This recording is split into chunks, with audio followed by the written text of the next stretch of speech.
Hey guys, tonight we are going to drift back into a world where wealth meant land, gold chalices, and tapestries instead of bank apps, stock tickers, and Bitcoin. Imagine this.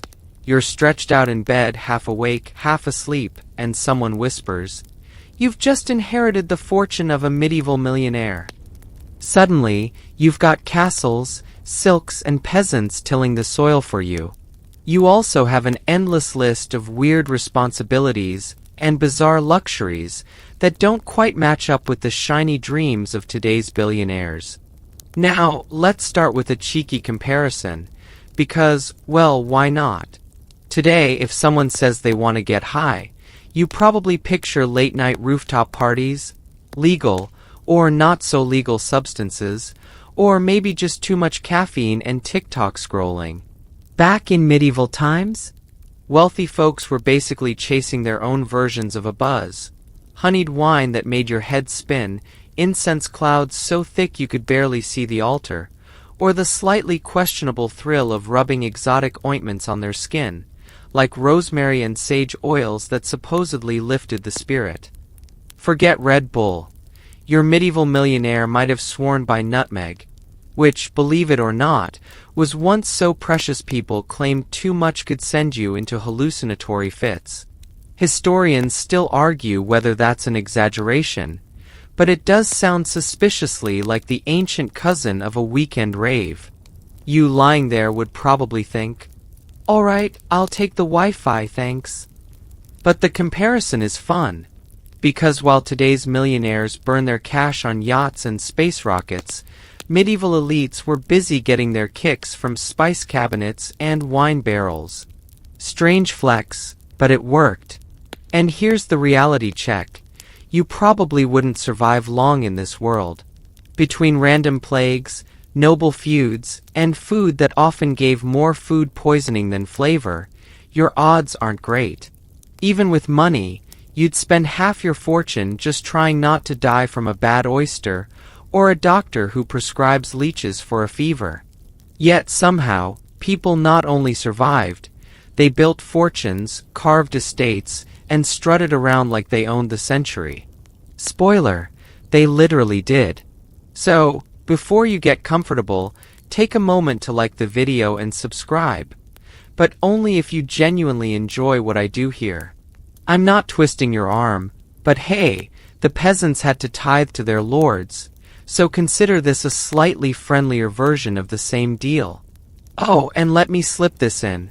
There's going to be a quiz in about half an hour. If you're still awake, I want you to drop your answer in the comments. No cheating with Google. The fun is seeing who's drifting but still catches the detail.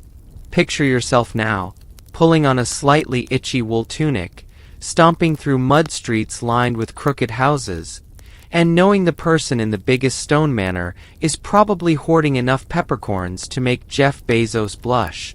That's your millionaire.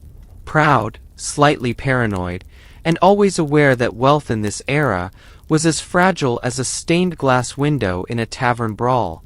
Now, dim the lights, maybe turn on a fan for that soft background hum, and let's ease into tonight's journey together. So, you've settled into your new medieval millionaire persona.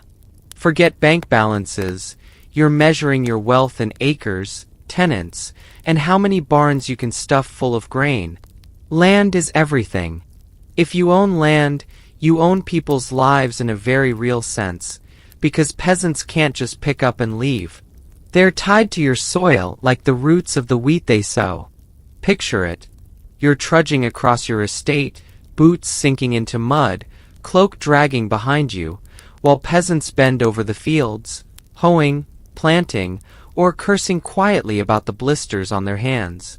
Each one of these folks owes you dues, whether in crops, livestock, or endless days of labor. And you, benevolent or not, collect. That's the machine behind your wealth.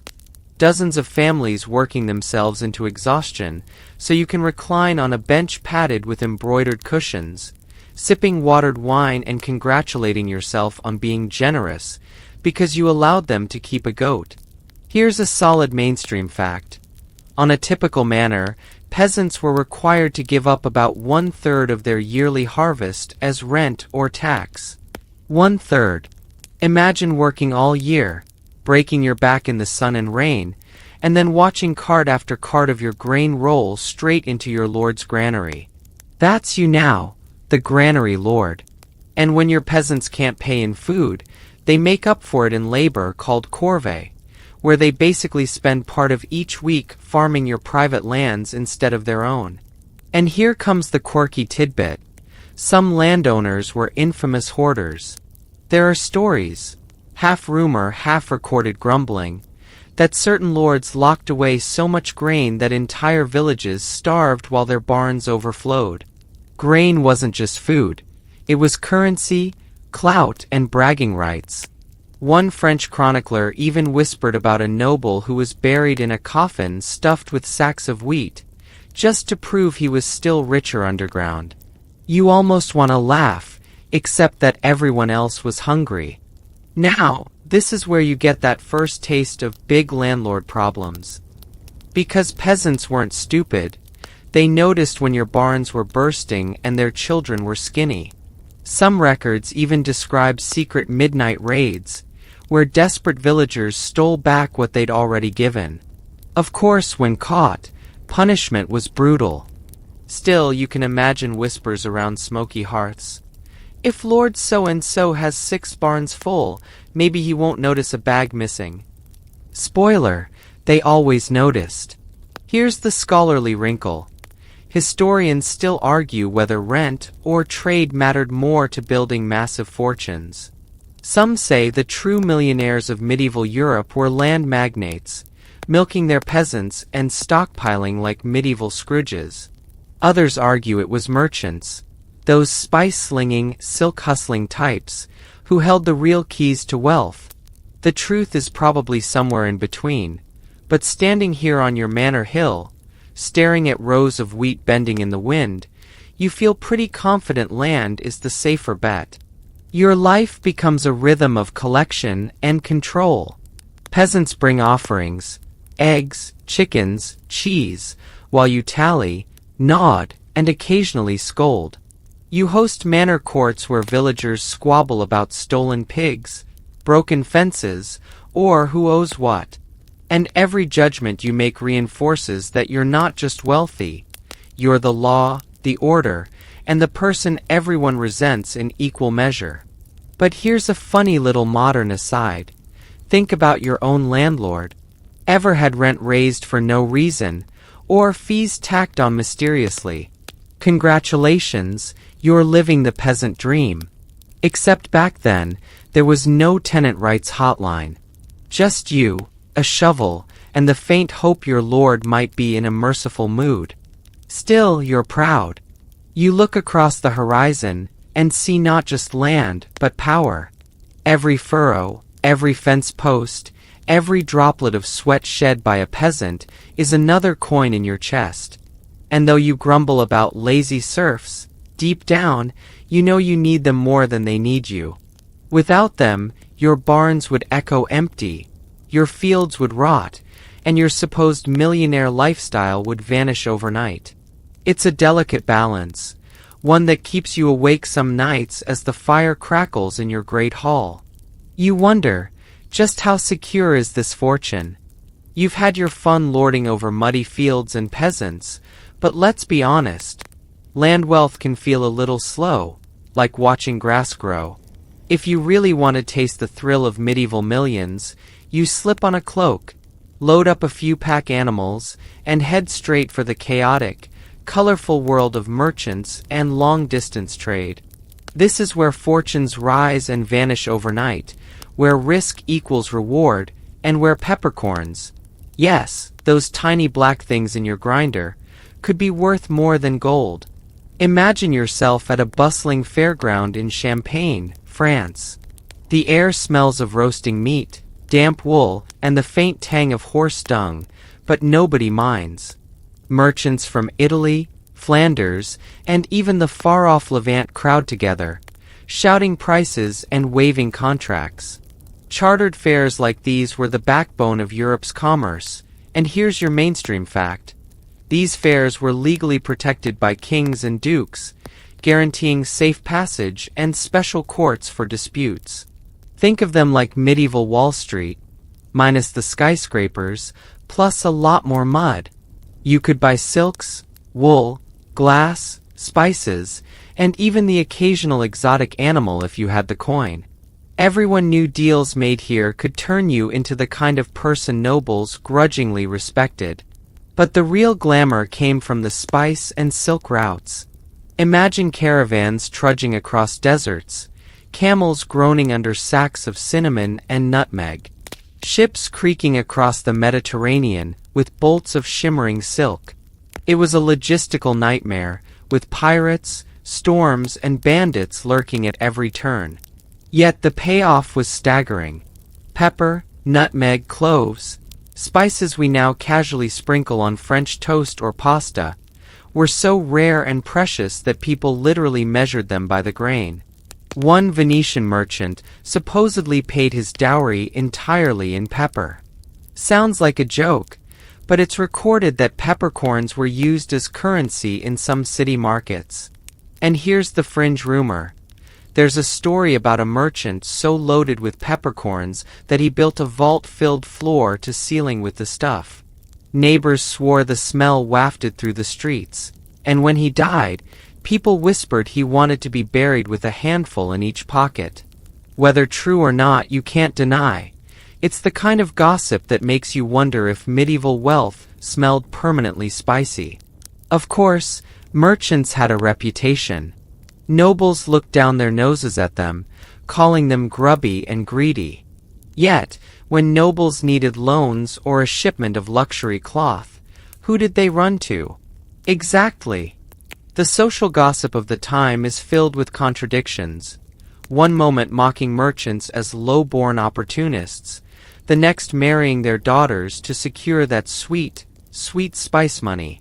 You'd hear tavern rumors that a merchant had cheated a count out of silk, or that a widow in Venice suddenly became the richest woman in town after her husband's trade fleet returned intact. People didn't say, "I don't believe these things happened," because half the time, they were desperate for the rumors to be true. Now, let's not romanticize too much. Being a merchant wasn't all feasts and profit. It was backbreaking travel, sleeping rough on the road, and the constant threat of losing everything to a storm. One unlucky gale in the Adriatic, and poof, your fortune sinks to the bottom of the sea. Historians still argue whether the merchant class or the landed aristocracy held more consistent wealth. One side says land was secure, steady, and generational. The other insists trade could multiply fortunes in ways farming never could. If you're a medieval millionaire, you probably don't care which side wins the debate. You're too busy counting coins and trying not to get scammed at the next fair. What's fascinating is how global the whole thing felt. Even in your little town, you might sip wine sweetened with sugar from the East, dress in cloth dyed with imported cochineal, and sprinkle cinnamon on your porridge, pretending you were refined. Your neighbors would notice and gossip. "Did you hear he's eating cinnamon again?" Show off. Luxuries weren't just about taste or texture, they were about flaunting status. Merchants knew it, nobles envied it, and peasants gawked at it. And now, because I promised, here comes your simple engagement quiz. If you've managed to stay awake through all this talk of barns, peppercorns, and fairs, I want you to answer in the comments. Quiz time. Which of these was once literally used as currency in medieval markets? A. Chickens. B. Peppercorns. C. Wooden shoes. Drop your guess, and if you're still awake, I'll know you've been paying attention. So, you've mastered land, you've tasted spice fortunes, and now you're ready for the most slippery yet strangely thrilling path to medieval millions. Banking. Not banking as you know it. No sleek apps, no ATMs glowing at night, but a mix of money changers hunched over tables, stacks of coins clinking, and ledgers scribbled in cramped Latin. You're stepping into the world of Lombard moneylenders, Florentine bankers, and the magical piece of paper that changed everything: the bill of exchange. Picture yourself walking through a bustling piazza in Florence. The air is thick with voices: merchants haggling, monks chanting, kids chasing stray dogs. On one corner, under a striped awning, sits a money changer. He has a wooden table covered with coins of every shape and size: Byzantine bezants, French livres, German pfennigs, even a stray Venetian ducat or two. His job? To make sense of this chaos. Because medieval Europe wasn't exactly a model of currency consistency. Travel 50 miles, and your shiny silver penny might suddenly be worth half as much. Without these guys, long-distance trade would have collapsed under the weight of endless haggling. Here's your clear fact.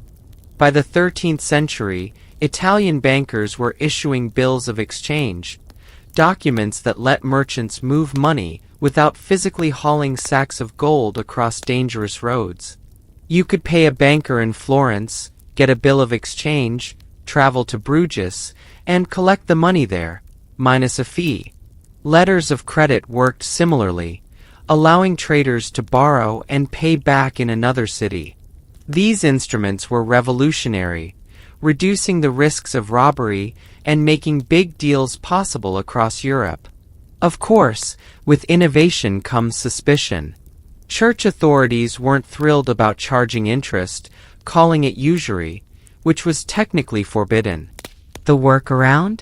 Bankers charged fees for services or manipulated exchange rates. Everyone knew it was basically interest with a fake mustache, but hey, plausible deniability kept the system running. Now for the quirky tidbit. Money changers were notorious for theatrical rituals. One account describes them biting coins, not just to check for purity, but as a kind of performance to impress clients. Imagine leaning over the table, pretending to analyze the coin's weight, then theatrically chomping it before nodding wisely. Some even had the habit of jingling coins near their ears like maracas, claiming they could hear if a coin was hollow. Was it scientific? Not at all. Did it look cool? Absolutely. And in an age where half your reputation was about confidence, the show mattered almost as much as the math. The Lombards in particular became infamous. Their name still lingers. Ever heard of Lombard Street in London? That was their turf. They set up shop across Europe, offering loans, transferring funds, and basically inventing modern banking, while also being everyone's favorite scapegoat. If a king needed cash for a war, the Lombards provided. If that same king later couldn't, or wouldn't, pay, suddenly the Lombards were branded as cheats, parasites, or worse. They lived in a permanent PR crisis, balancing wealth with the constant threat of expulsion. And that brings us to another layer of medieval gossip. People whispered that bankers controlled the world, pulling strings from their counting houses. It wasn't entirely true, but you can see why folks thought it. Imagine being a farmer and hearing that some guy in Florence just moved more money with a piece of parchment than you'll ever see in your life. That must have sounded like sorcery. And honestly, when you think about it, bills of exchange were the medieval version of a crypto wallet. Something intangible, written in code, Latin in this case, promising value somewhere far away. Half the population didn't understand it, so of course it sparked rumors. Still, you can't ignore the effectiveness. Wealthy merchant families, like the Medici, built entire dynasties on these financial tricks. Their banks funded cathedrals, crowned popes, and even shaped politics. Without these credit instruments, the Renaissance itself might have looked very different. That's the weight of your fortune if you play the system right. But scholars, as always, love to debate. Historians still argue whether early banks were proto-banks or just money changers with better marketing. Were they the birth of capitalism, or just middlemen with fancy ledgers. It depends on how generous you're feeling. If you're lying in bed now, drifting between thoughts of peppercorns and parchment, you might shrug and think, a bank's a bank. But for the medieval millionaire, this distinction mattered. It shaped their legacy. Imagine the daily grind of your new role.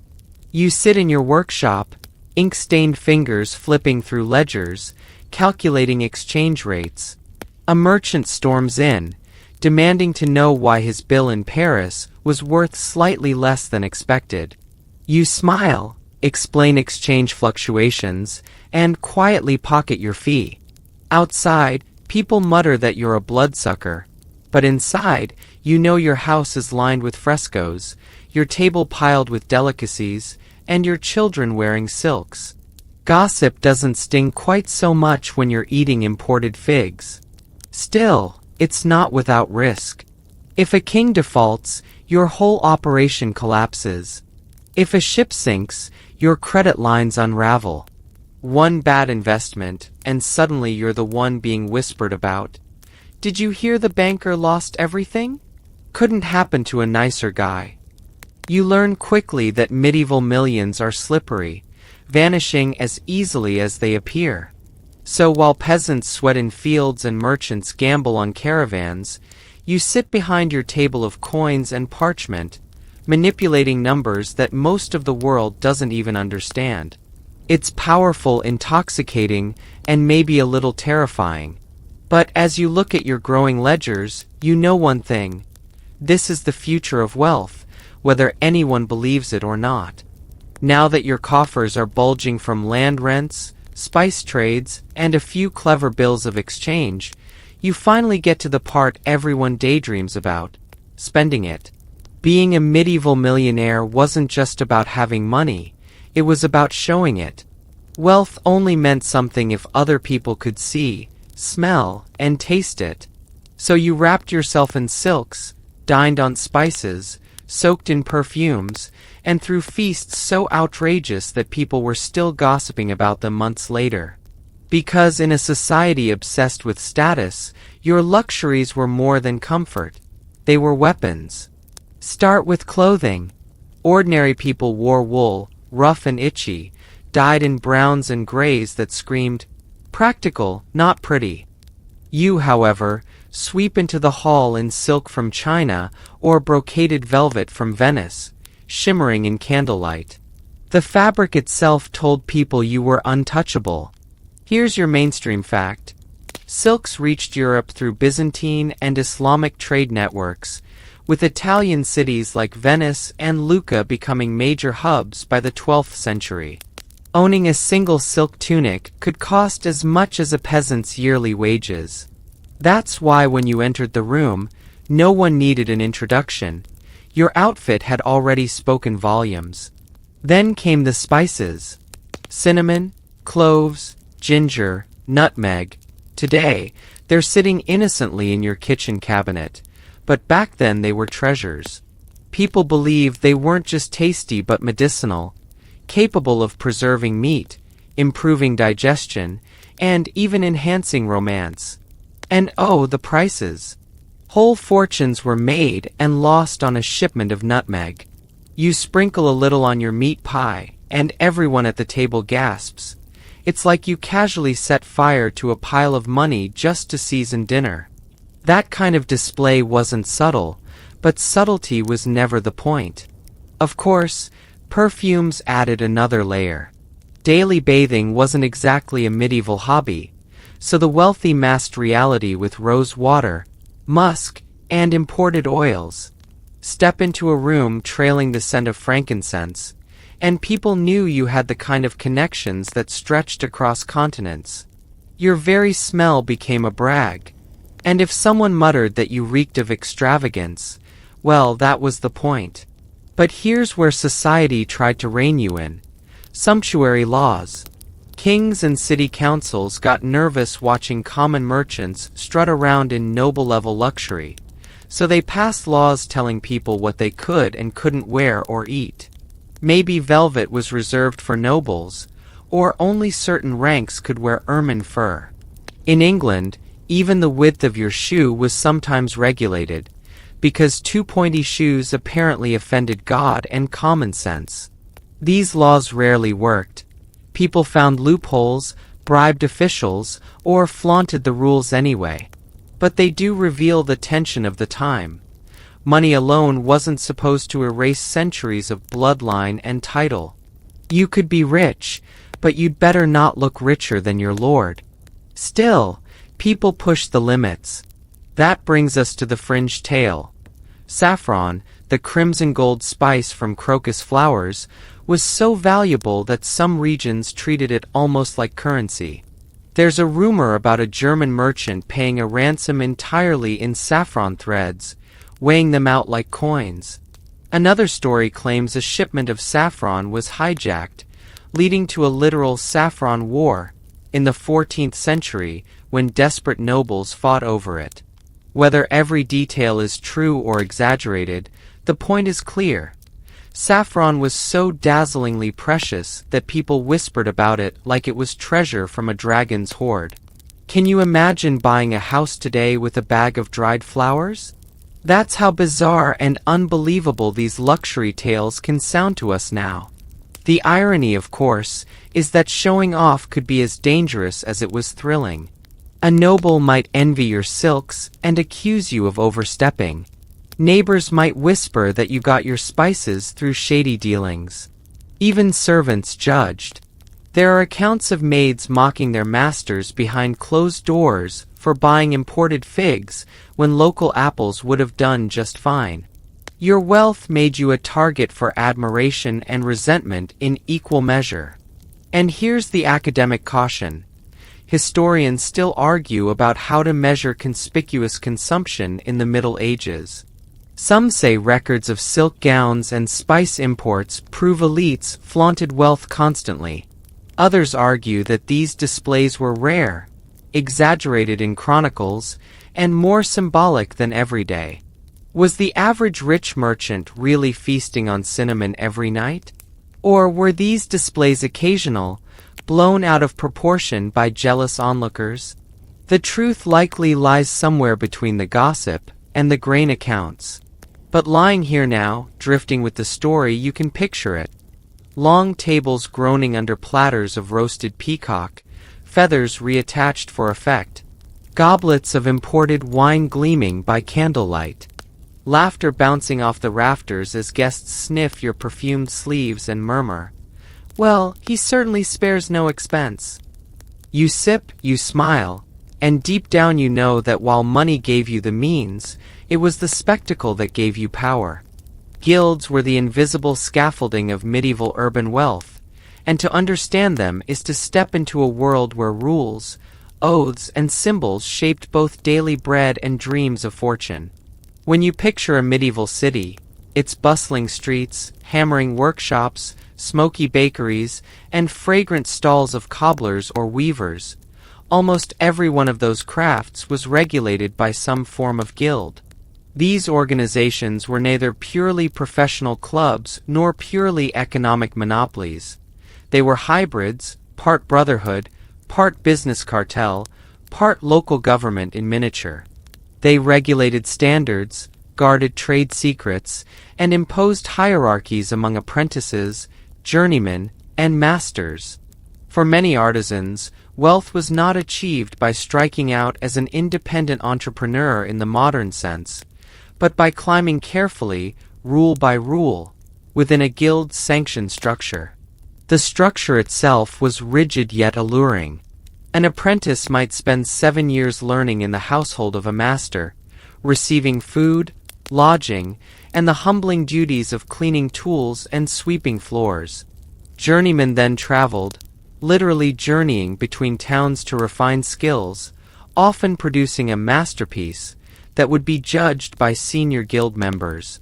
Only by proving both technical skill and the resources to set up an independent shop could one achieve master status. And yet here lay the path to wealth. A master who controlled production, had a say in the guild's internal politics, and could enforce rights against outsiders had a measure of security rare in the volatile medieval market. In some industries, the wealth of top masters rivaled that of minor nobility, their prosperity grounded not in acres of land, but in contracts, workshops, and tightly guarded know-how. The rules that sustained this system were exhaustive. A documented guild ordinance from 14th century Paris, for example, forbade bakers from baking bread at night, on the grounds that nocturnal baking might conceal dishonest practices with flour measures or quality. In another case, weavers' guilds laid out precise loom widths, ensuring uniform output and preventing any member from undercutting others by producing cheaper, narrower cloth. Guild rules also enforced religious and moral obligations. Members were expected to attend each other's funerals, contribute to communal feasts, and provide charity in times of plague or famine. To join a guild was not simply to enter a trade, but to step into a tight-knit moral and social community. Of course, guilds were not merely benign protectors of workers' livelihoods.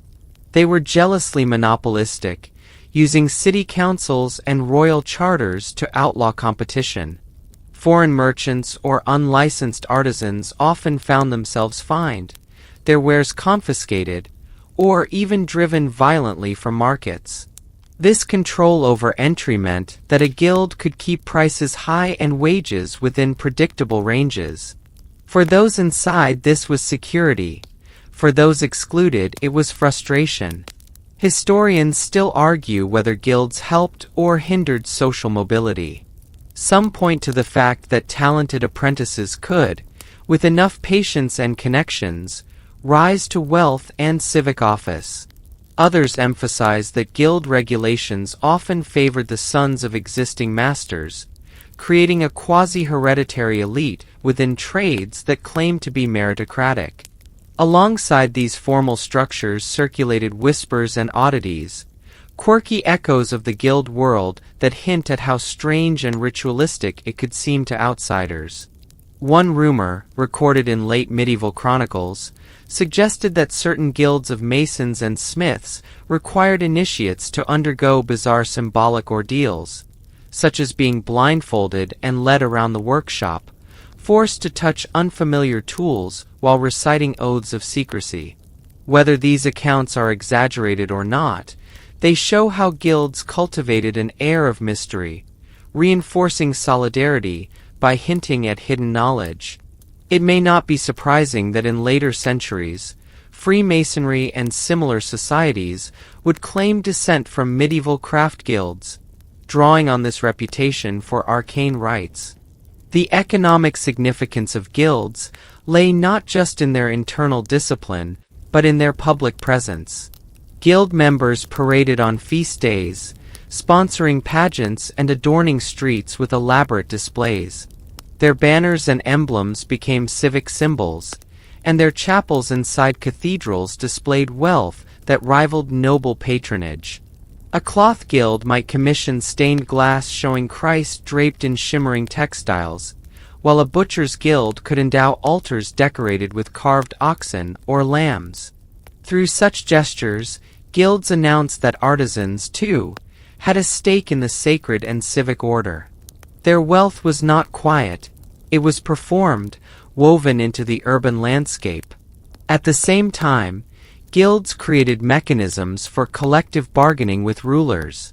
Kings and princes found it easier to tax or regulate through guild structures than to negotiate with individual artisans. This gave guilds leverage. They could threaten strikes, withhold goods, or collectively refuse to accept certain burdens. In some towns, the guilds grew so powerful that they effectively shared political control with patrician merchant councils. Revolts in cities like Ghent or Florence often had guilds at their heart, with artisans demanding more voice in government. The prosperity of a few master artisans thus sometimes translated into wider struggles for civic autonomy, making guild wealth inseparable from urban politics. Yet the flip side of this prosperity was stagnation. When guilds successfully excluded outsiders and fixed production, innovation could be stifled. A shoemaker might be forbidden to experiment with new designs, a brewer constrained to specific recipes. To break rules was to risk fines or expulsion, effectively economic ruin. Some historians argue that while guilds preserved quality and stability in the medieval world, they later became obstacles to growth as Europe transitioned into early modern capitalism. Still, within their time, guilds offered one of the most reliable ladders to wealth for skilled artisans, a system that bound skill to privilege with an iron logic. Consider the example of Cologne's goldsmiths, some of whom became so prosperous that their daughters married into knightly families, their workshops producing chalices and reliquaries prized across Europe. Or the London fishmongers, whose control of river and sea markets gave them immense influence in civic politics. These artisans were not peasants scraping by. They were urban millionaires of a sort, their fortunes anchored in craft and community rather than expansive estates. And yet, beneath the grandeur and ritual, guilds always carried a paradox. They promised opportunity but often restricted it, safeguarded skill while policing change, united members through ritual yet excluded outsiders with relentless force. To walk through a medieval street filled with guild shops was to see wealth, yes, but also to glimpse the boundaries of who was allowed to earn it, and who was kept on the margins. In the end, the guild system was both a cradle of prosperity and a cage of tradition, a structure that made some artisans wealthy while ensuring that most would never rise beyond their allotted place. The sea was never still in the medieval imagination. It beckoned with promises of fortune and terrified with its yawning risks. From the North Sea herring fleets to the Mediterranean galleys that linked Venice, Genoa, and Alexandria, maritime ventures became one of the boldest ways wealth could be made and lost between the 12th and 15th centuries. The nature of sea trade was unique. Unlike the steady toll of rents or the gradual profits of land-based trade, it concentrated peril and profit in one great leap. A single voyage could ruin or elevate a merchant's fortune. Ships laden with wool, alum, wine, pepper, or even Baltic furs represented rolling banks of capital that floated precariously over storm-prone waters. To stake money on the sea was to gamble with nature, piracy, and politics alike, and yet men queued eagerly to risk it. One of the key innovations that made such risks slightly less paralyzing was the practice of joint stock ventures. Merchants rarely financed an entire ship and cargo on their own.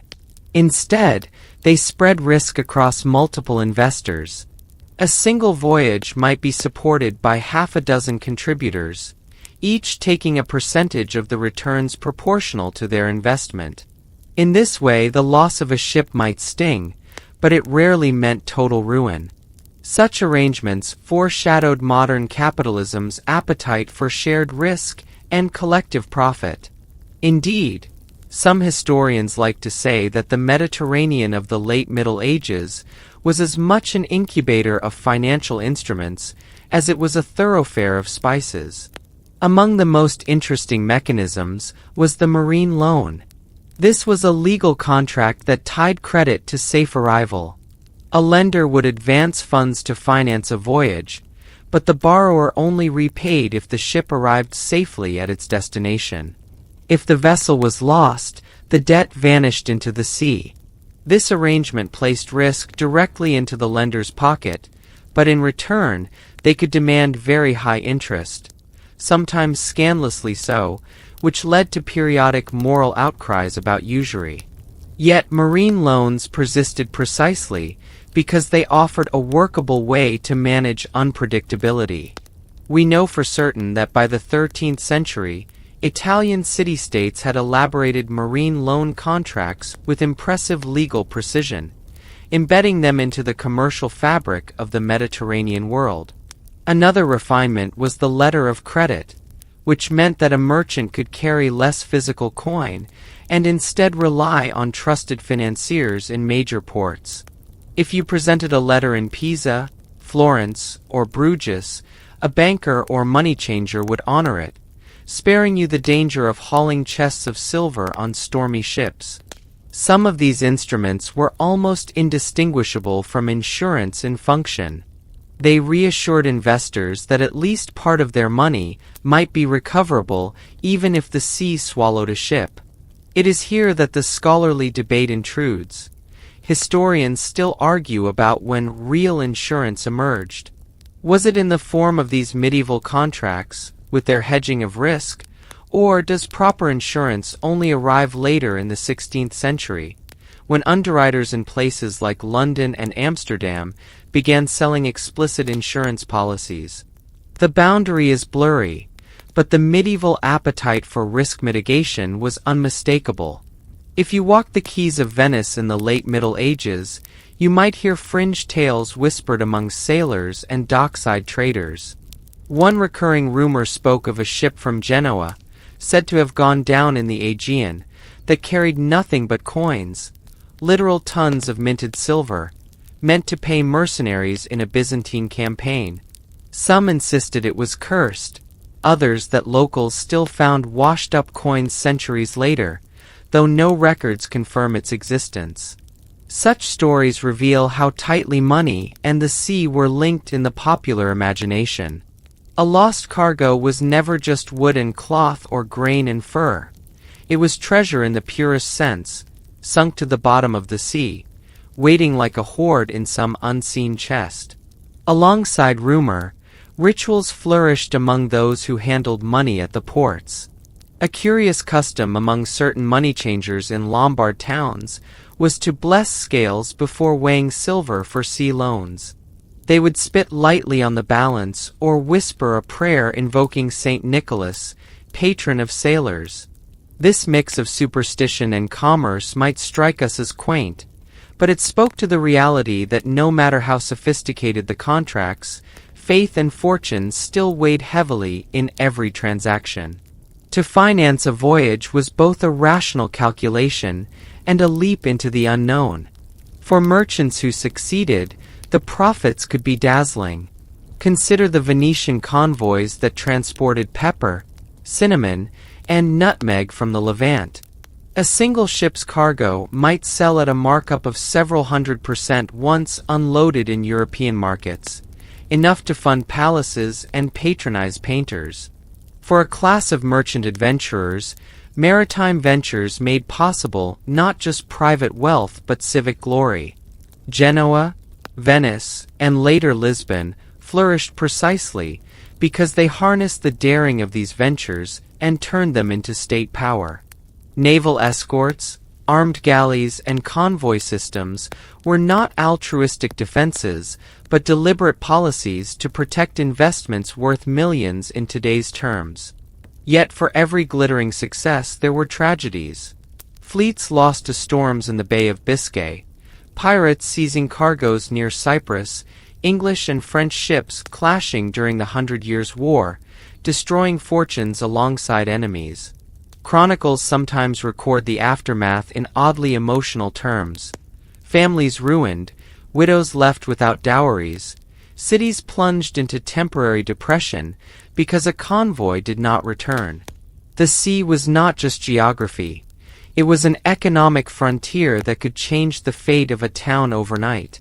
And so medieval maritime ventures embody a paradox. They combined staggering uncertainty with sophisticated mechanisms of trust. They blurred the line between gambling and calculation, between superstition and law. The marine loan stood as a factual anchor of commercial life, ensuring that risks could at least be distributed. Fringe stories of lost ships of coins hinted at the enduring human tendency to romanticize catastrophe. Rituals of money changers reflected a world where credit and faith were inseparable. And the scholarly debates about whether early contracts truly amounted to insurance remind us how historians still wrestle with the categories we use to understand the past. Were these men simply merchants hedging bets, or were they already bankers and insurers in embryo?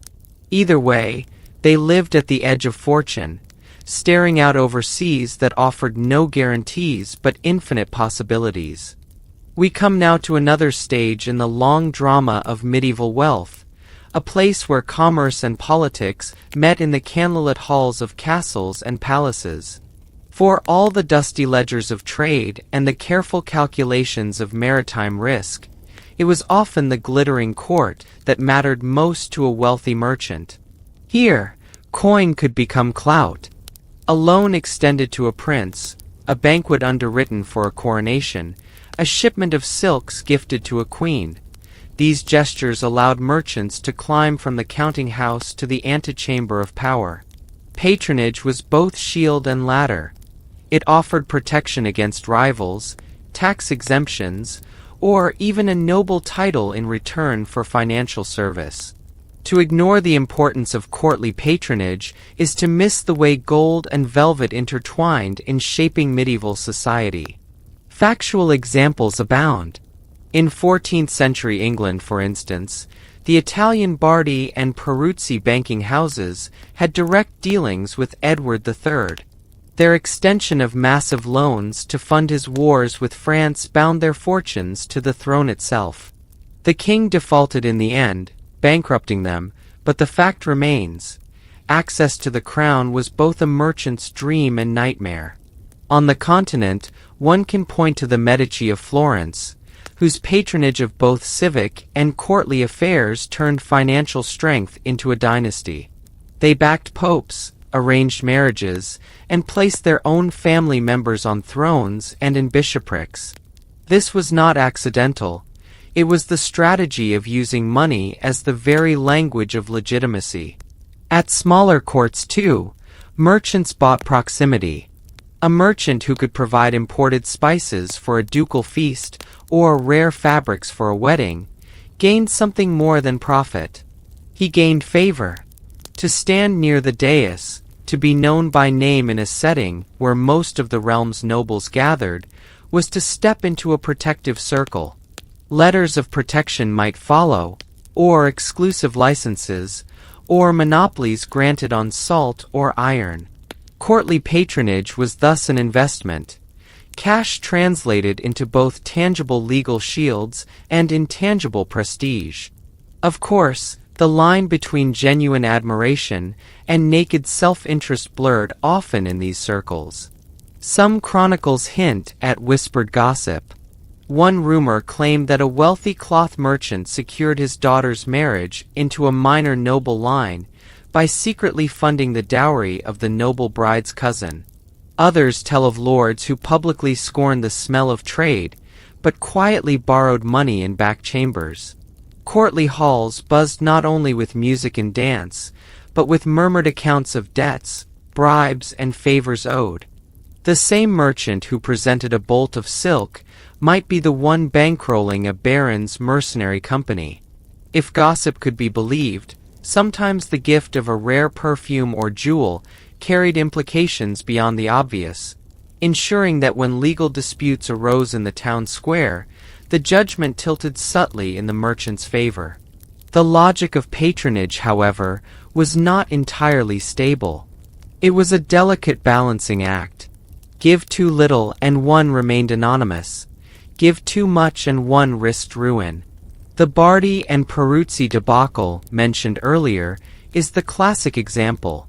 They traded solvency for influence, and when Edward III's treasury collapsed, so too did theirs. Yet some merchants managed the tightrope walk more skillfully. The Medici again show this. They ensured that their loans were paired with cultural sponsorship, cathedrals, paintings, architecture, so that even if political winds shifted, their name was gilded into the very fabric of Florence. Here lies the true alchemy of patronage. Money became marble, reputation became stone, influence became legacy. We must not forget that this interplay of money and court also shaped laws and privileges. Cities with wealthy merchant elites often secured charters granting them semi-autonomy. Sometimes these charters were gifts of gratitude from monarchs for financial assistance. Other times they were bought outright, a parchment sealed in wax in exchange for sacks of coin. Once obtained, they allowed merchants to govern their own affairs, levy taxes, and control trade within their walls. Thus, patronage could extend beyond individual protection to civic independence. And yet, despite all these advantages, the merchant's climb into noble ranks was never universally accepted. Old aristocracies looked down upon new men, often deriding them as mere upstarts dressed in gold but lacking bloodlines. This tension was so pronounced that some courts even enacted rules limiting the political offices merchants could hold. Still, many slipped through the cracks. Over time, the persistence of wealth, the continuation of patronage, and the strategic marriages eroded barriers. A family that began with cloth in the marketplace could, within 3 generations, be counted among the nobility. Still, the question lingers. Historians still argue whether money bought lasting noble status. Was the merchant merely a useful tool to a prince, discarded when convenient? Or did certain families truly transform themselves into peers of the realm, permanently embedded in aristocracy? The palace gossip suggests both were true. There are accounts of merchants suddenly abandoned by their patrons, left exposed when a king or duke died and a new regime dismissed their services. But there are also testaments to those who endured, who secured enough land, titles, and influence to weather dynastic storms. Perhaps the difference lay not merely in wealth, but in the wisdom to invest that wealth not just in loans or silks, but in enduring symbols, church endowments, palaces, alliances. Thus, courtly patronage was both an opportunity and a trap. It provided access, security, and a pathway to status, but it also demanded constant outflow of resources and the ever-present risk of political collapse. It blurred lines between commerce and nobility, between gift and bribe, between loyalty and self-interest. If one listens closely to the echoing chambers of medieval courts, one hears not only the lutes and harps, but the rustle of parchment contracts, the clink of coin purses, and the murmur of promises made under the weight of chandeliers. In the end, perhaps this was the ultimate expression of medieval wealth. Not the peppercorn or the bolt of silk, not the guild privilege or the marine loan, but the transformation of profit into power. To give was to gain, to spend was to secure, to flatter was to fortify. And in the candlelight of courts across Europe, merchants discovered that their fortunes could be measured not only in coins, but in the company they kept. Taxes in the medieval world were not merely the dry matter of accounting that they later became in bureaucratic states. They were lived realities, felt as burdens on the shoulders of peasants, merchants, and nobles alike. To understand taxation is to see how wealth could be siphoned, redirected, or sometimes artfully concealed. Kings and princes might insist that levies were a matter of right, ordained by tradition or divine sanction, while townspeople and rural folk saw them as heavy chains, imposed whenever war drained treasuries or palaces grew too extravagant. Yet taxation was not uniform. It came in a patchwork of tolls, tithes, levies on land, fees on trade, and extraordinary impositions that seemed to spring up like weeds in fertile soil. A merchant sailing from Genoa to Bruges could be taxed in port for unloading, again for storage, and once more for the right to resell goods within city walls. A peasant might hand over a tenth of his grain to the church in tithe, then face a lord's demand for aids, whenever the local baron married off a daughter or prepared to march to war. Concrete examples bring the system to life. In England, after the Norman conquest, the system of geld required peasants to pay a land tax that was rigorously assessed and recorded in the Domesday Book of 1086. Later monarchs would reinvent versions of it, coupling them with customs duties on wool exports, which by the 13th century had become a cornerstone of royal revenue. These customs were not small change. Wool, prized across Europe for English cloth, was taxed by the sack, and each sack shipped abroad put silver directly into the king's chest. The levy was justified as a fair contribution of merchants to the realm's defense and prosperity, but few traders believed such lofty rhetoric. They saw only their profits shrinking as clerks weighed bales and scribes jotted figures into ledgers. Exemptions, however, were just as important as taxes. Entire categories of people managed to slip from the net. Clergy often claimed immunity from lay taxation, insisting that their revenues were dedicated to God's service. Towns that purchased charters of liberties from their rulers could negotiate fixed payments instead of arbitrary levies, granting them predictable obligations while freeing them from constant harassment. Some powerful monasteries paid little or nothing at all, having secured papal bulls exempting them from secular dues. And nobles were adept at playing a double game. They extracted taxes from their vassals while pressing kings for relief from those very same burdens. It is no accident that medieval parliaments and estates general often came into being not to expand rights, but to bargain collectively with monarchs about the terms of taxation. Then there were fiscal tricks, the legerdemain of kings and city councils trying to wring gold from stone. Debasement of coinage was a favorite maneuver. Rulers would recall existing coins, melt them down, and reissue them with a lower silver content while keeping the face value the same. The difference went straight into royal coffers, but the aftershock was inflation, which merchants and commoners quickly noticed. Another ploy was the sale of offices or exemptions, effectively turning taxation into a negotiable contract. Those who paid up front could secure immunity, leaving the burden to fall heavier on the rest. In Italian communes, clever treasurers devised forced loans called prestiti, demanding that citizens lend money to the state with only the promise of repayment at some vague future date. These instruments, half tax and half debt, allowed cities to wage wars they otherwise could not afford. Medieval taxation also generated its fair share of quirky tales. Chroniclers tell us that in one German town, a levy was imposed not in coin but in cats' tails, supposedly to encourage pest control. Whether fact or urban legend, it captures the inventive, and sometimes absurd, ways rulers justified exactions. In France, there were complaints that tax collectors demanded chickens laid in advance, that is, hens that had not yet produced eggs, forcing peasants to pay not only what they had, but what might one day come from their barns. Such stories might be exaggerated, but they reveal a truth. People perceive taxation not merely as a financial drain, but as a constant intrusion into the fabric of their lives, pushing them to sarcasm, complaint, and resistance.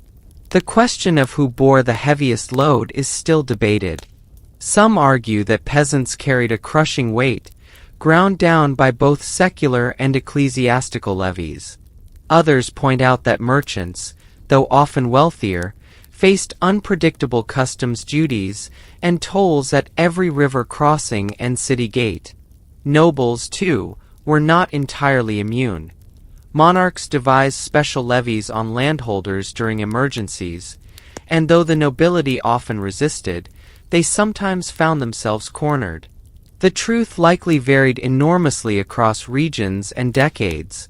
A French peasant during the 100 Years' War might be ruined by endless exactions to fund campaigns, while a Florentine merchant, despite heavy prestiti, could still parley connections and exemptions into prosperity.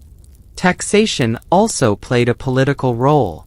A ruler's legitimacy often hinged on his ability to impose and collect levies without sparking revolt.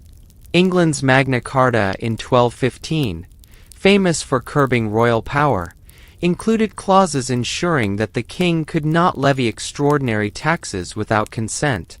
In Castile, Nobles and towns forced monarchs into regular assemblies to approve new impositions.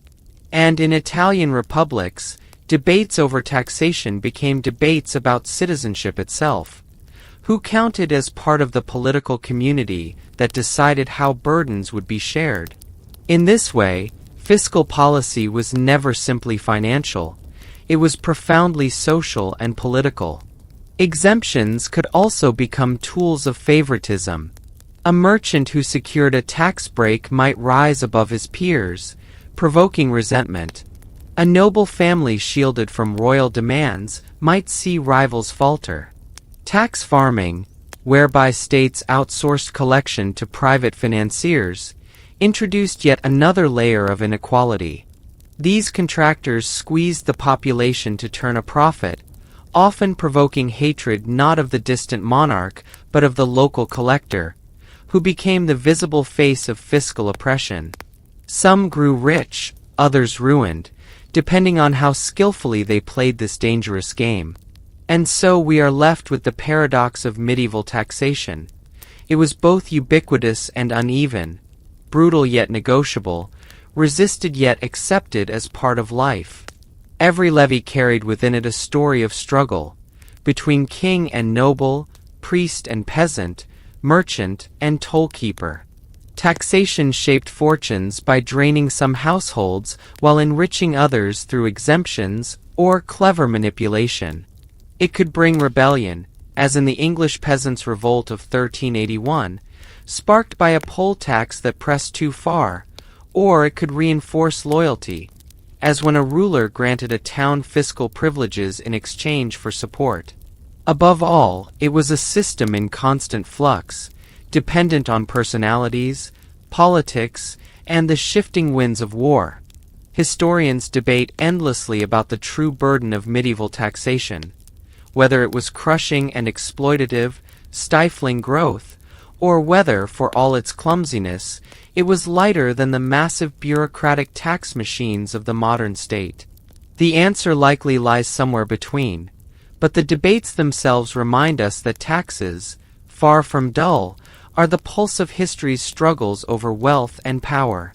In the great halls of the wealthy, the economy of the household was a world unto itself, and stepping inside was rather like entering a miniature kingdom. To most villagers, the manor house or urban palace loomed as a mysterious place where wealth was gathered, guarded, and spent in ways they could hardly imagine. Yet for the merchant princes and nobles who controlled such estates, the household economy was the foundation of their power. At the center of it all stood the steward, that indispensable figure who kept order among servants, managed the stores, and carried the heavy burden of ensuring that supplies flowed in and accounts balanced out.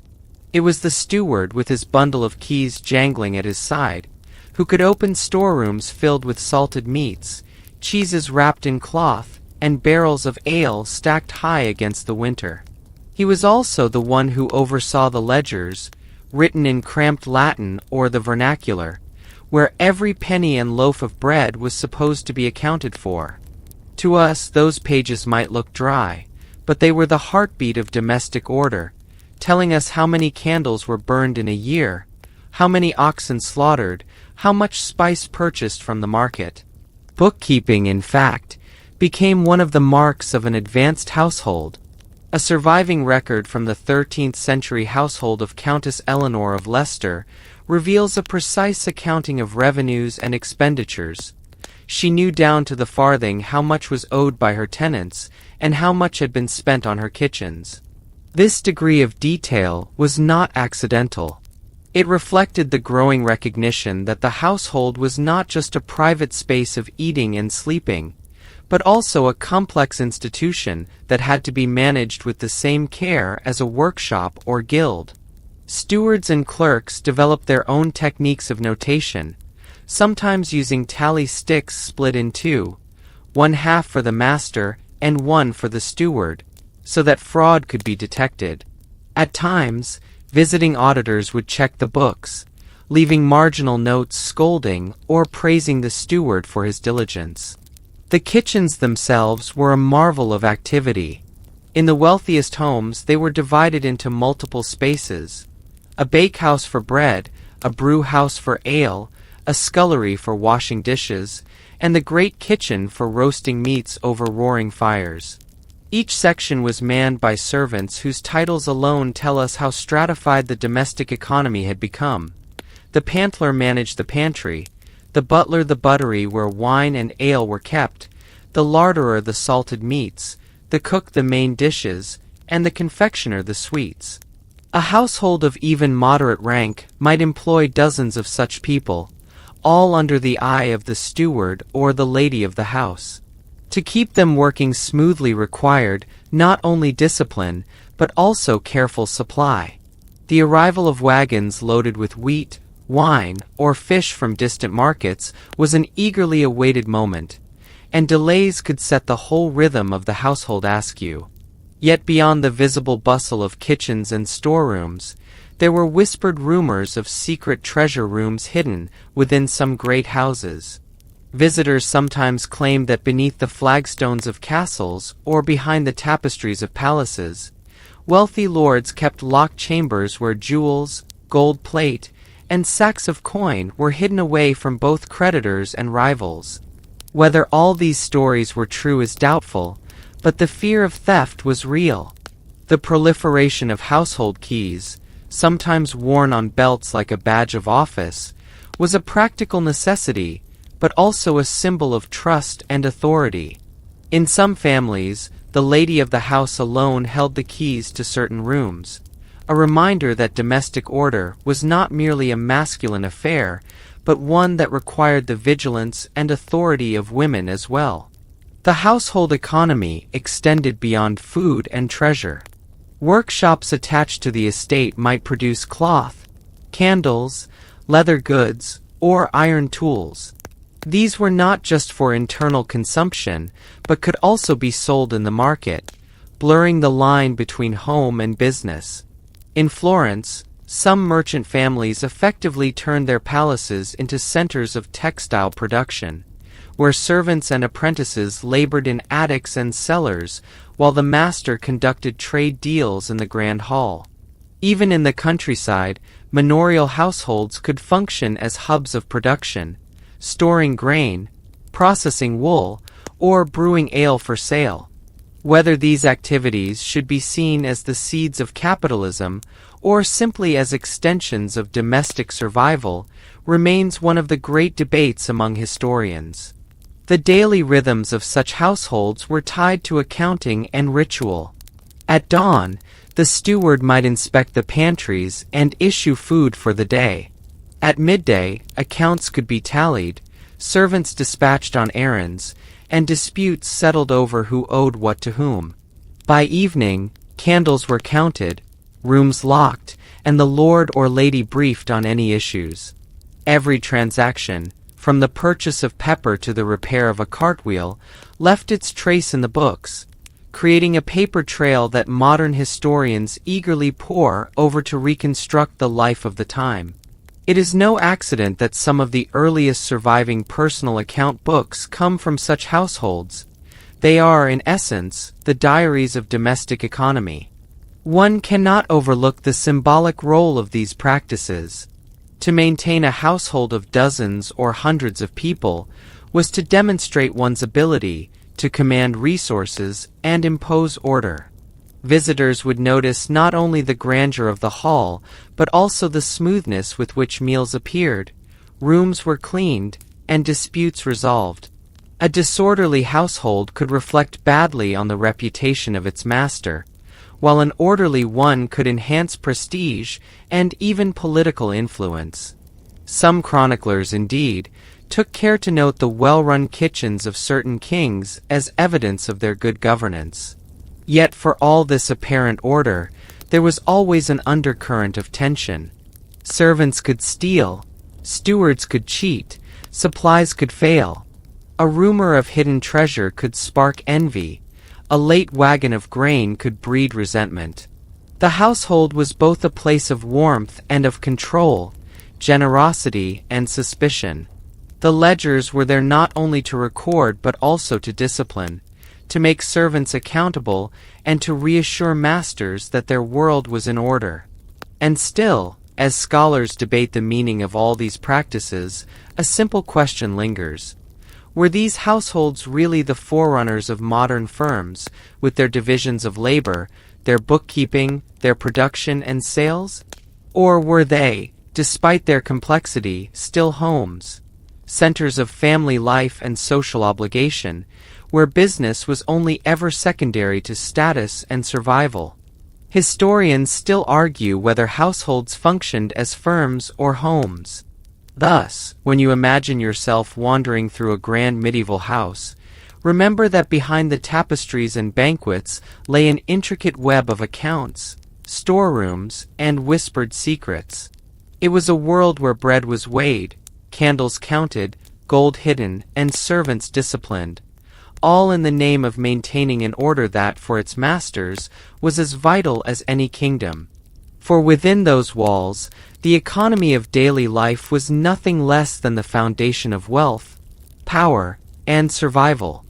Religion seeped into every corner of medieval economic life, and merchants who had accumulated fortunes were as concerned with their standing before God as with their standing among men.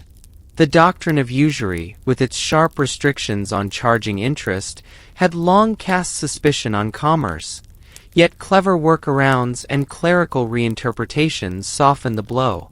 Still, a rich man could not rest easy if the whisper of sin clung to his name, and thus a whole world of piety, almsgiving, and ecclesiastical patronage sprang up as a way to sanctify wealth. One visible sign of this was the chantry chapel, a private foundation established in cathedrals or parish churches, endowed with funds to pay priests to say masses for the soul of the donor and his family. Documentary evidence shows that in 14th century England alone, thousands of such chantries were created, some with detailed instructions carved in stone or written into account rolls. A merchant might dictate in his will that every morning a bell was to toll in memory of his name, ensuring that the community would remember his piety as well as his purse. Such acts blurred the line between faith and legacy, and the stone effigies of merchants kneeling beside their wives beneath stained glass windows still testify to the mingling of commerce and devotion. Charity also offered a more immediate pathway to heaven. Giving alms to the poor was not merely a duty, but a visible performance of Christian humility. On holy days in many towns, one might see a wealthy draper or grocer distributing loaves of bread to a crowd gathered at his door, a practice that bound dependence in gratitude and cast the benefactor as a man both blessed and generous. Surviving account books from London and Bruges detail regular expenditures on bread, candles, and clothing for the indigent, carefully noted alongside payments for pepper or wool. These entries remind us that merchants measured salvation in columns of figures as much as in whispered prayers. One factual detail scholars note is that some donors calculated exactly how many masses or alms were needed to shorten their stay in purgatory, turning the economy of salvation into a ledger of credits and debits. It was a system as precise as any balance sheet.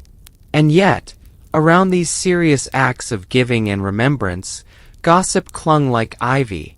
One rumor that circulated in several Italian cities told of relics mysteriously improving in power once a wealthy patron had underwritten their display. A merchant might donate funds for a reliquary of a saint's finger bone, and suddenly miracles seemed to multiply, attracting pilgrims and swelling the church's coffers. Whether these events were true or piously embellished is impossible to know, but the suggestion that relics became more potent with silver coin tickled popular imagination.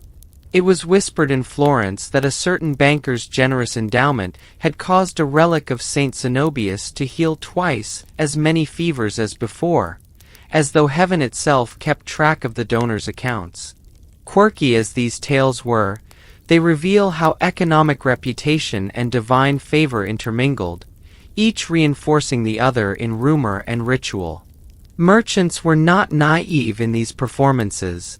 They understood that piety could soften criticism, especially in societies where profit was often eyed with suspicion.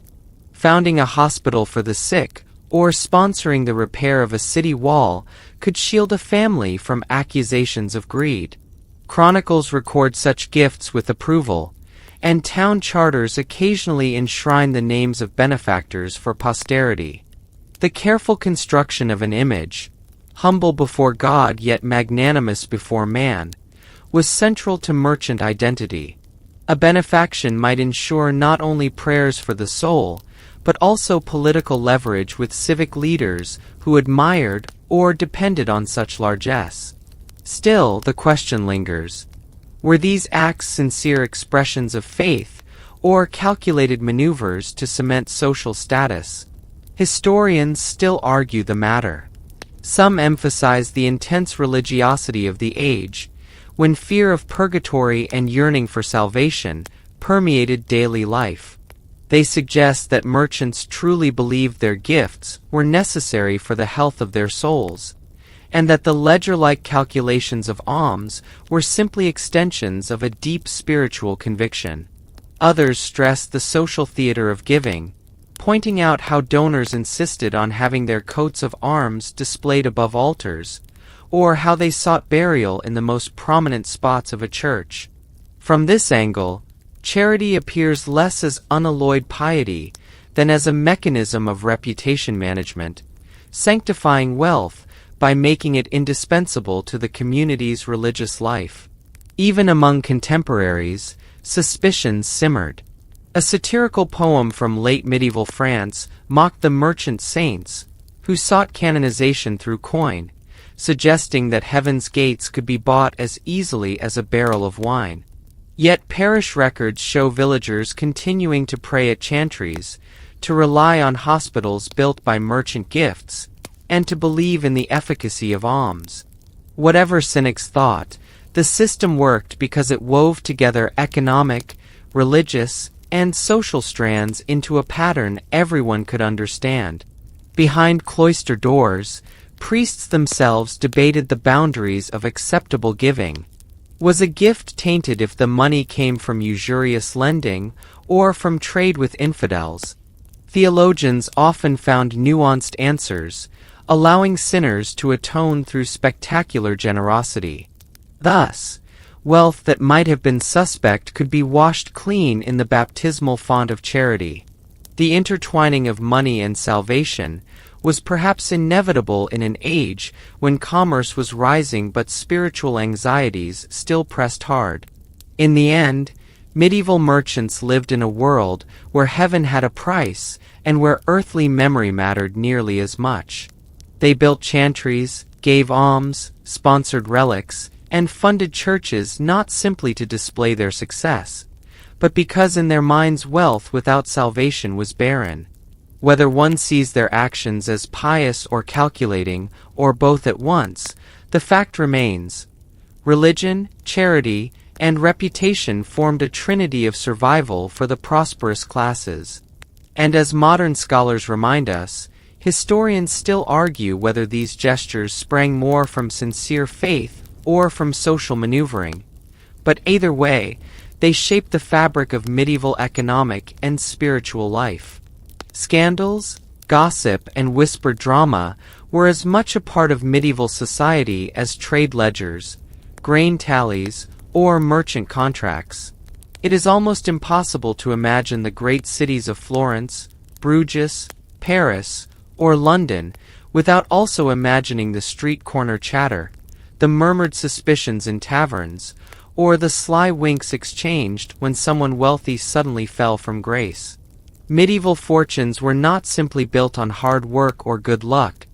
They could be ruined overnight by a scandal, whether true, exaggerated, or invented out of spite.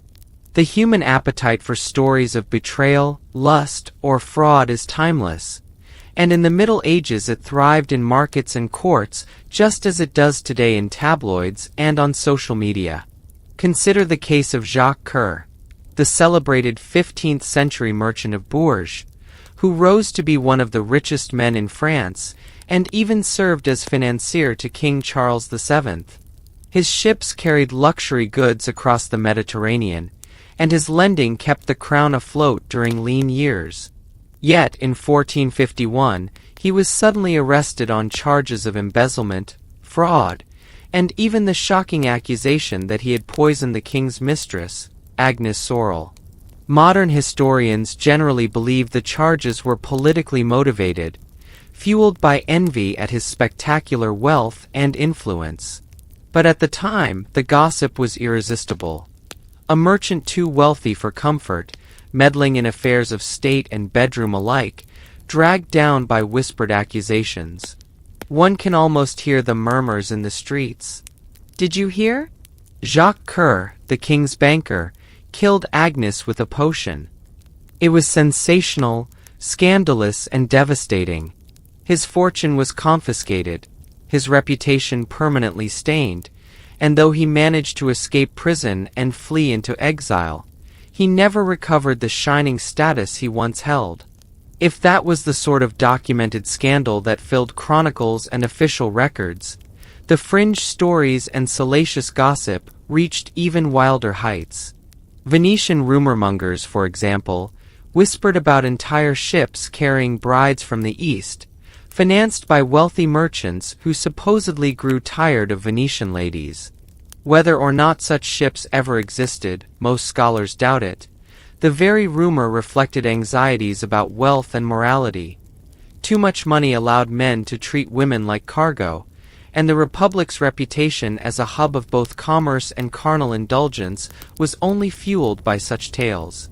Another story from Genoa claimed that a consortium of traders had bribed a bishop to bless their cargo holds so thoroughly that even if they smuggled contraband, wine untaxed, or relics of dubious authenticity, the clergy would look the other way. Was it true? Or just the sort of cutting satire that poorer rivals invented to puncture the pride of the rich? Hard to say, but the idea of blessing contraband to sanctify profit was too juicy to die in silence. The scandals were not limited to merchants. Noble families themselves were subject to endless rumors of debauchery, financial mismanagement, or illegitimate heirs. A particularly juicy bit of gossip in Paris around the late 14th century told of a wealthy cloth merchant who secured noble status by marrying his daughter to a minor lord. According to whispered tavern talk, the lord's family discovered after the wedding night that the merchant had bribed officials to overlook the fact that the bride was already pregnant by another man. Whether true or false, such stories highlight the social anxieties of the age. Money could buy entry into the nobility, but at what cost to honor and bloodline? Gossip served as the weapon of those who resented the mingling of mercantile wealth with aristocratic prestige. Sometimes, scandal and gossip turned deadly. In Florence, the city of bankers and wool dealers, factions used rumor as a political weapon. A charge of sodomy, for example, could ruin a man utterly. Florence kept meticulous public records of accusations of sexual misconduct, and though many charges were later dropped or quietly forgotten, the mere whisper could destroy reputations. One fringe tale insists that a banker once bankrupted his rivals by bribing boys to accuse them of indecency. Whether fabricated or not, the scandal sufficed to collapse confidence in their houses, leading to financial ruin. That kind of weaponized rumor was a potent force, and contemporaries were well aware of how dangerous it was to give one's enemies even the smallest foothold. Other times, the gossip veered into the absurd. In London, a story circulated of a goldsmith who supposedly built a secret room beneath his shop, not to hide treasure, but to conduct seances with the spirits of famous Roman emperors. The claim was outrageous and surely apocryphal, but one cannot underestimate how much audiences in taverns or marketplaces enjoyed such tales. They allowed listeners to indulge both in mockery and in fascination. The wealthy are not merely rich, they are wicked, strange, and perhaps damned. The story may never have happened, but it provided moral entertainment, a warning cloaked in scandalous humor. What these stories reveal, more than their factual content, is the power of social drama in shaping reputations. Wealthy families spent fortunes not only on goods or patronage, but also on maintaining appearances, combating gossip, and managing their public image. Reputation could not be bought outright. It had to be defended daily against slander, innuendo, and whispered doubts. One might think of the merchant who donated heavily to a monastery, not only out of piety, but also to drown out whispers of shady dealings. Or the nobleman who staged a grand feast, ensuring that the city's chronicler was in attendance, to counteract rumors of bankruptcy. Money and spectacle were weapons in the endless battle against scandal. And here we must pause, as historians always do, to add the cautionary note. Much of the gossip we have comes from chronicles, court records, satires, and anecdotes that were themselves shaped by bias, rivalry, or sheer invention. Did Jacques Coeur really poison Agnes Sorel? Almost certainly not. Did Venetian merchants truly ship in entire boatloads of brides? Highly doubtful. Was a London goldsmith chatting with the ghost of Julius Caesar in a candlelit cellar? A story too delicious to take at face value. Scholars warn us that the line between documented scandal and gleeful fabrication is blurry, and that medieval audiences may not have cared much about the distinction. For them, as for us, a good story mattered as much as the truth. The academic aside is worth repeating. Source reliability is always in question when dealing with scandal, gossip, and rumor. You imagine yourself still wandering through the uneven cobbled streets of a medieval town, the air thick with smoke from hearths and the calls of traders still plying their wares. But today, instead of counting coins in full purses, you are drawn toward the darker corners of fortune, the failures, bankruptcies, and sudden ruins that felled even the proudest merchant houses and noble estates. Money seemed so solid when stacked in chests, yet fortunes could vanish overnight with a single bad gamble, a defaulted loan, or a monarch's heavy hand. The medieval world, for all its talk of stability and order, was littered with stories of collapse, often whispered as both warnings and schadenfreude-filled gossip among neighbors. Consider first the fragility of loans, especially those extended to kings and princes. Merchants often dreamed of profit when a sovereign came begging for funds to finance a campaign, a wedding, or the purchase of exotic luxuries. The monarch's promise seemed unshakable. Who could doubt the crown? And yet, the record is full of shattered illusions. One notorious example is the fate of the Bardi and Peruzzi banking houses of Florence in the 14th century. These great companies, with networks across Europe, lent enormous sums to King Edward III of England to finance his early campaigns in the Hundred Years' War. But when the king defaulted on his obligations, whether through inability or unwillingness, the Florentine houses collapsed under the weight of unpaid debt. What looked like imperial grandeur on parchment became dust when payments failed to arrive. Their bankruptcy shook Florence's economy, demonstrating that even the most powerful financiers could be undone by the whims of politics. The fragility extended far beyond royal loans. A bad harvest could collapse a grain speculation, leaving merchants unable to meet obligations. A sudden change in trade routes might leave warehouses filled with goods no one wanted to buy. And confiscation remained a perpetual danger. Kings and lords, pressed for cash, often seized the assets of vulnerable or unpopular groups, especially foreign merchants or minorities, wiping out fortunes overnight. The Jews of England in the 13th century were famously squeezed until their expulsion in 1290, with many ruined as debts were cancelled and properties seized. Similar fates befell Lombard moneylenders when local rulers turned against them, scapegoating creditors as villains and seizing their coin. It was a reminder that wealth in the Middle Ages was always precarious, tied to shifting tides of favor and fear. And yet the public seemed to relish tales of downfall, especially when they happened to those who had once strutted proudly. One lurid rumor that circulated in certain chronicles concerned a French count who, after living extravagantly far beyond his means, supposedly lost everything when creditors stormed his manor. The story told that his creditors not only seized the silver plates and rich hangings, but stripped the very doors from their hinges and sold them to pay the debts. Worse still, a gleeful tale added that when the count's wine cellar was opened, it was discovered he had watered down his vintages, cheating guests for years. True or not, such gossip mixed moral condemnation with a pinch of delight. Proof, listeners whispered, that arrogance invites downfall. Whether the tale reflected reality or was a morality play invented by clerics, it gave weight to the notion that excess ended in humiliation. Bankruptcy in this period was not yet formalized as it would later be, but its social consequences could be devastating. In Italian cities, when merchants failed to pay their debts, public notices might be nailed to doors declaring them bankrupt, a humiliation akin to branding.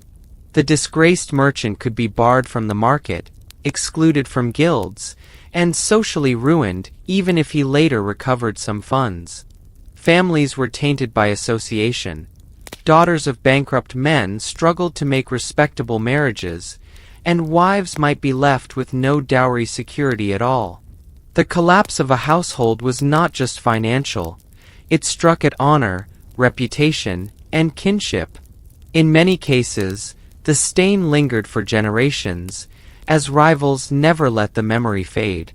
And if the chronicles and account books tell one tale, gossip embroidered them with more dramatic threads. One story whispered in Italian taverns claimed a banker in Venice, upon realizing his ships had been lost to a sudden storm, locked himself in his counting room and burned the very ledgers that recorded his debts before fleeing into exile. Another tale, half warning and half entertainment, told of a German merchant who invested everything in a caravan to the east, only to have it swallowed by the sands of the Syrian desert, leaving him destitute. Such fringe stories, whether exaggerated or entirely apocryphal, served as cautionary tales, reminding listeners that fate was capricious and fortune a fickle mistress.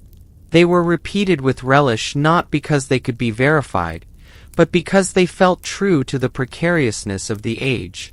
Yet historians still debate how widespread such dramatic collapses actually were. For every spectacular ruin recorded in chronicles, countless more merchants and lords managed their affairs with care, spreading risk and surviving downturns. The great Florentine crashes were memorable precisely because they were exceptional, not because every merchant lived on the edge of oblivion. Likewise, confiscations and defaults were real, but not every loan to a king ended in disaster. Scholars argue about whether medieval economies were fundamentally unstable or whether these collapses were dramatic but isolated shocks in otherwise resilient systems. The truth, as always, likely lies somewhere in between. What is certain is that failure left deep marks on medieval memory. Stories of collapse traveled far, woven into sermons, market gossip, and moral treatises. They offered both practical lessons: do not overextend credit, do not flaunt wealth too brazenly, and spiritual ones, reminding hearers that worldly riches were fleeting. At the same time, the spectacle of ruin provided entertainment, and perhaps even relief, as ordinary folk who scraped by on little found solace in watching the mighty fall.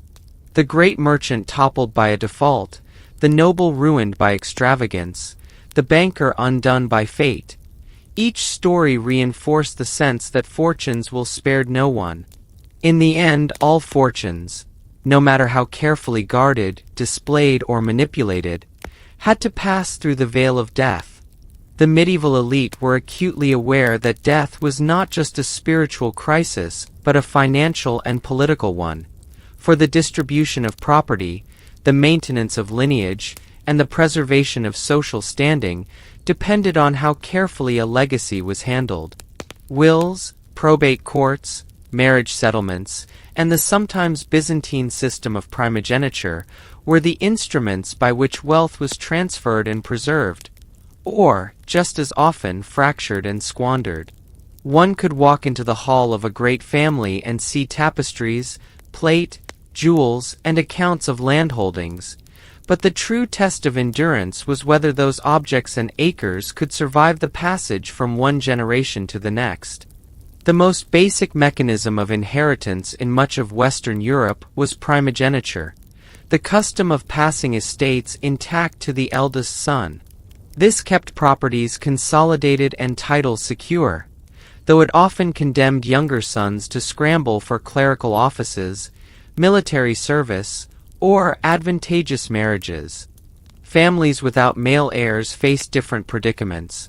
Daughters became sudden heiresses, their marriages carefully negotiated as if they were pieces in a political chess game, for the lands they carried into union could alter the map of regional power. Widows, too, could surprise observers, as many gained rights of dower that gave them control over a portion of land or income. To modern ears, these rules may sound rigid, but in practice, they were constantly bent, contested, or supplemented by contracts and settlements designed to keep the fragile machinery of family wealth in motion. The legal record reveals extraordinary details about how these transfers were managed. Probate inventories, the lists of possessions made after someone's death, tell us exactly what was valued and how. One striking fact is that in certain English dioceses of the 14th century, probate inventories were required by law if an estate exceeded just £5 in movable goods. That threshold ensured that we can see, item by item, how even middling households reckoned their furniture, clothing, tools, and animals. For elite families, the lists stretch across pages: bolts of velvet, casks of wine, falcons, jewels, even musical instruments. A steward or clerk read them aloud, a scribe recorded them, and officials sealed the record as binding. It is through such painstaking paperwork that historians can reconstruct the exact wealth of men and women, otherwise known only by a seal on a charter or a brief note in a chronicle. Yet around the margins of this ordered world lingered gossip, as people whispered of hidden caches, mislaid treasures, and testators who played tricks from beyond the grave. One rumor repeated in several towns told of a wealthy knight who, fearing his greedy heirs, supposedly left a secret map in his prayer book, leading to a locked chest hidden behind the chapel altar. When the family opened the chest after his funeral, expecting gold and jewels, they allegedly found only stones and a parchment inscribed with a curse against ingratitude. Whether this tale was an invention of spiteful neighbors or a morality lesson recited by preachers, it reflects a very real anxiety. That wealth, once carefully built, might evaporate through betrayal, incompetence, or bad luck in inheritance. Stories like these circulated with relish, because they dramatized the fragile line between permanence and loss. Marriage contracts often carried as much weight as wills, for they determined how estates would be combined, split, or secured against outsiders. Entailments, clauses locking property into a particular line of descent, were popular among magnates who feared that a wayward son or greedy in-law might sell off family land. These legal knots could stretch across generations, sometimes producing lawsuits so tangled that even trained clerks could not unravel them.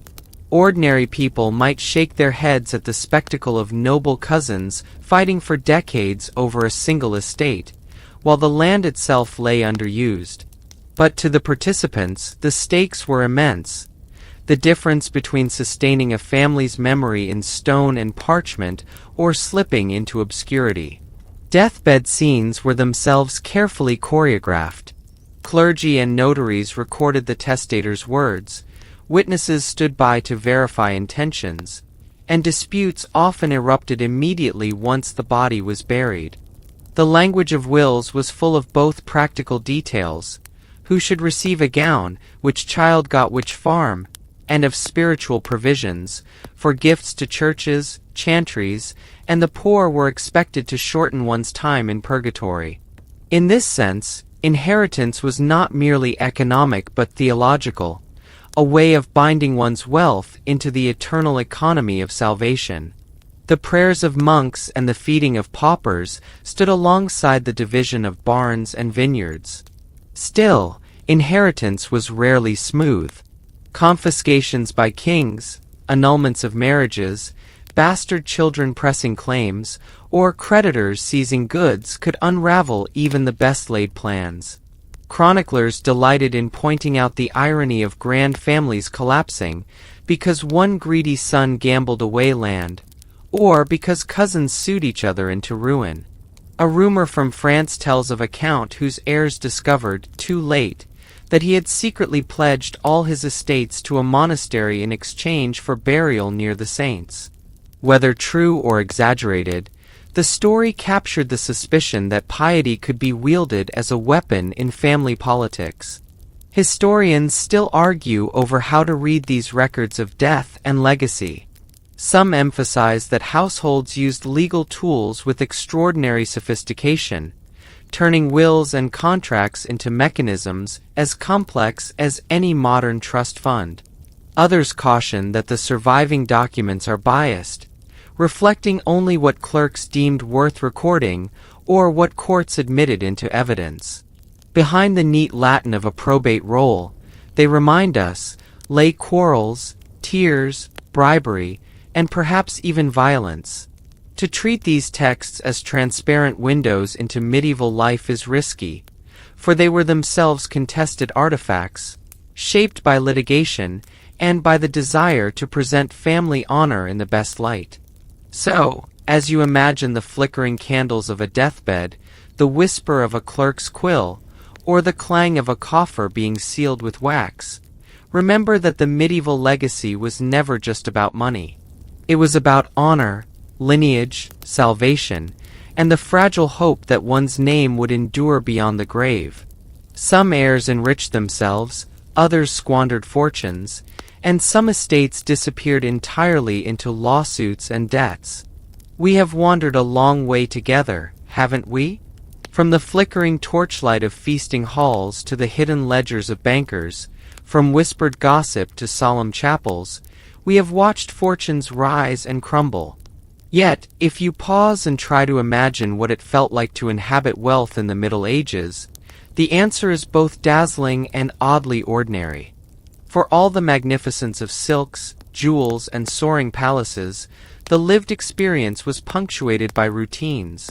The sound of a steward reading out accounts, the weight of a key ring on a lady's belt, the murmur of servants sweeping rushes off a chamber floor.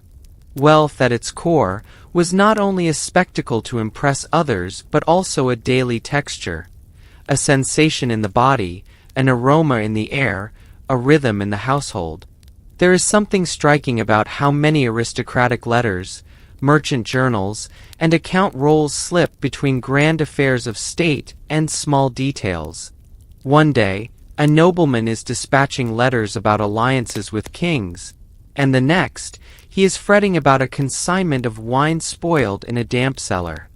The feel of wealth meant the pride of unlocking a coffer, the pleasure of clasping a fur cloak, and sometimes the anxiety of realizing the funds were thinner than they appeared.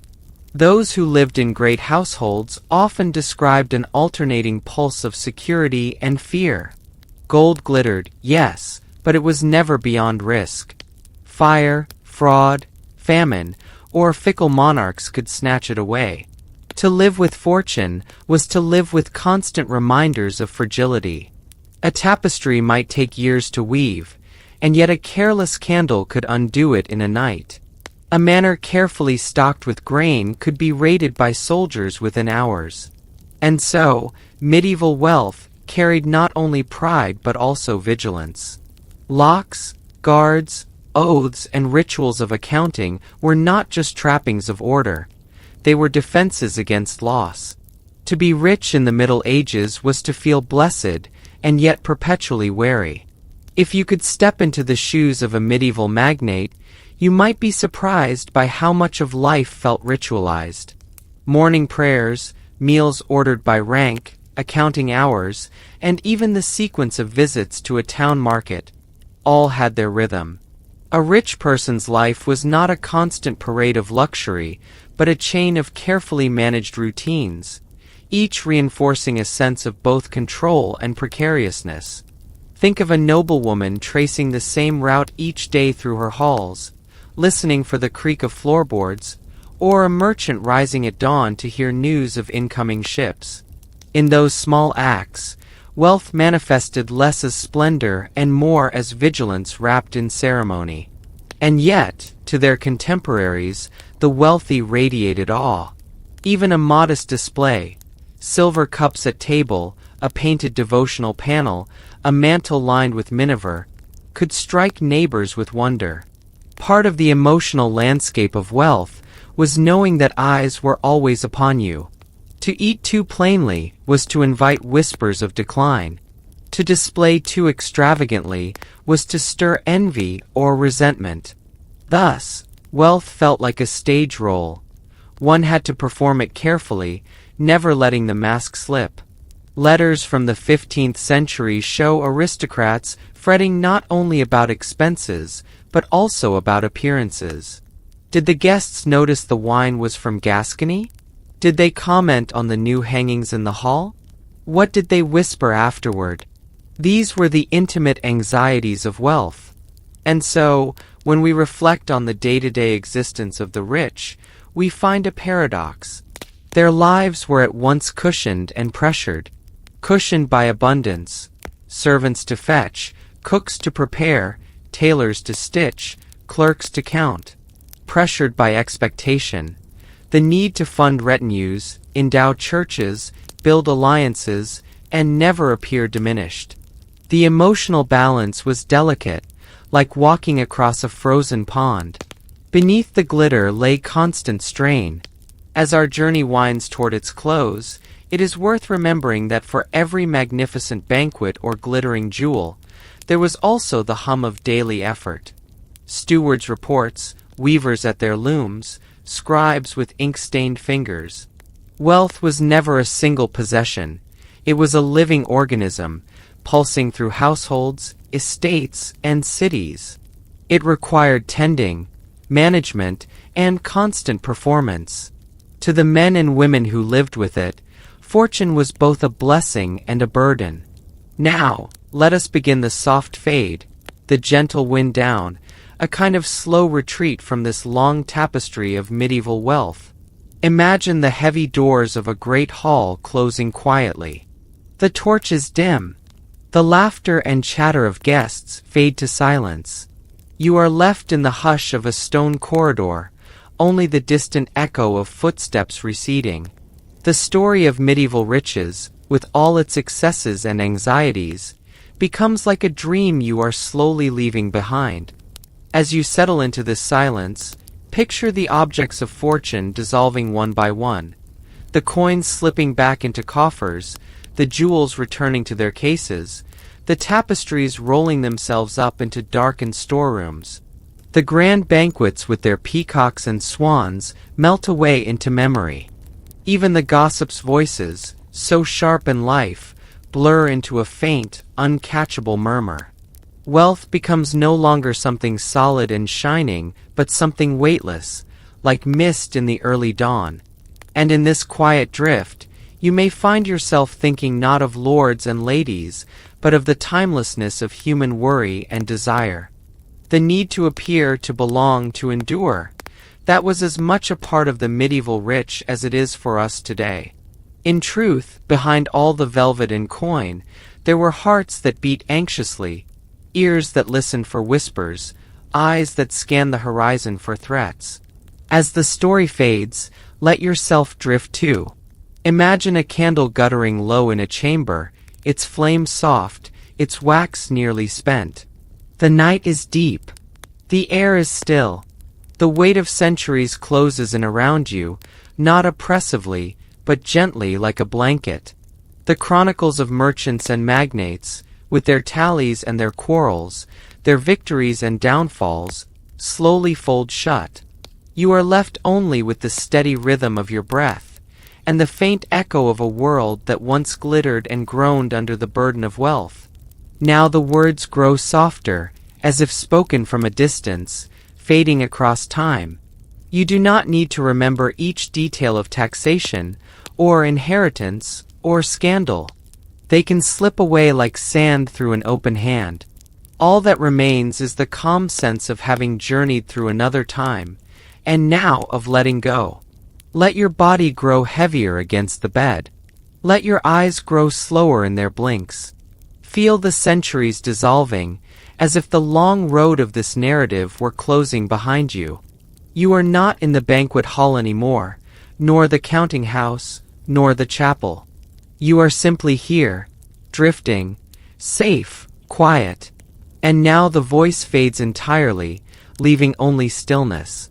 The story is done. The night is yours.